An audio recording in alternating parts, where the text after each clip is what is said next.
नए इंतखाबात में जाने के लिए कोई बयानिया तो उनके पास होना चाहिए। अब पीडीएम की जिस तरह से हुकूमत इन्होंने ली, नून लीग की अगर बात की जाए तो वो महंगाई इतनी है, इस महंगाई के साथ तो नहीं जा सकते अवाम में। ये आमिर जहाँ साहब जी, मैं ये कहता कि बात सिर्फ बयानिए की नहीं होती, अमल की भी होती है। ये नहीं हो सकता कि आपका जो बयानिया है वो किसी पेंडुलम, घड़ी की पेंडुलम की तरह पहले एक इंतहा पे जाए फिर दूसरी इंतहा पे जाए। एक यकलख्त जो है आप वो एस्टेब्लिशमेंट हो जाए, मरियम नवाज साहिबा जो है वो ट्वीट करना भूल जाओ, यकलख्त जो है आप एंटी एस्टेब्लिशमेंट हो जाए। और जो हम लोग खबरें पढ़ रहे हैं, आप भी पढ़ रही होंगी, कि वो एंटी एस्टेब्लिशमेंट किसका हो रहा है कि जनाब वो समझते हैं कि अगर मैं जनरल रिटायर्ड बाजवा को पे तनकीद करूंगा, जनरल फैज हमीद पे तनकीद करूंगा तो मैं एंटी एस्टेब्लिशमेंट हो जाऊंगा। एक तो इसमें हमारी एस्टेब्लिशमेंट के लिए भी एक सबक है, वो ये देखें कि सबसे ज्यादा जो एहसान किया है नवाज शरीफ साहब पर, उनके खानदान पे जाते जाते जनरल बाजवा साहब करके गए हैं।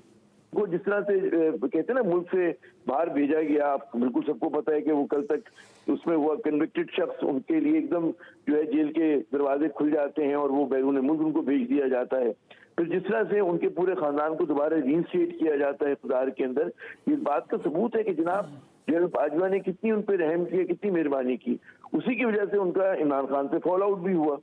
तो अगर उनका पूरा हिकमत अमली ये है कि हमें टारगेट जो है वो सिर्फ करना है जनरल बाजवा को और जनरल फैज हमीद को, तो मैं ख्याल में तो इदारा भी बर्दाश्त नहीं करेगा, क्योंकि जो फौज में एक यूनिटी ऑफ कमांड होती है और उसमें एक ओनरशिप होती है, बेशक इख्तलाफ भी हो वो बहुत सारे बाजवा साहब के हिकमत अमली से जो उन्होंने किया अपने आखिरी दिनों में, लेकिन उसके बावजूद फौज अगर ये समझती है कि जनाब एक किसी भी सियासतदान को आप ये हक दे दें कि वो यकायक आकर एंटी एस्टेब्लिशमेंट बयानिया बनाना शुरू कर दे, अवाम के दिलों में नफरत और तासुब पैदा करे पाक फौज के खिलाफ, मेरे ख्याल में ये एक और बड़ी गलती करेंगे अगर ये करते हैं ऐसा। लेकिन इशारे यही मिल रहे हैं कि वो यही करेंगे, क्योंकि नवाज शरीफ साहब वो शख्सियत है कि जो एक ही गलती बार बार करते हैं, उसी झाड़ी में बार बार सर मारते हैं जिसमें हर बार फंस जाते हैं। तो उनकी जब भी वो वज़ीर आज़म बने, आप हमेशा देखा आपने कि आर्मी चीफ से उनके खिलाफात हुए, चाहे वो मतलब है किसी का भी आप नाम ले लें, उनके अपने अपॉइंटीज थे। जहांगीर करामत की बात करें, आप आसिफ नवाज साहब की बात करें, जनरल मुशर्रफ की बात तो आमिर जहाँ साहब, आप जाहिर है मरीम नवाज साहब को बड़ा उन्होंने इम्पोर्टेंस दे दिया पार्टी में, तो उनकी वापसी और पार्टी में इतनी इम्पोर्टेंस किस तरह से देख रहे हैं आप?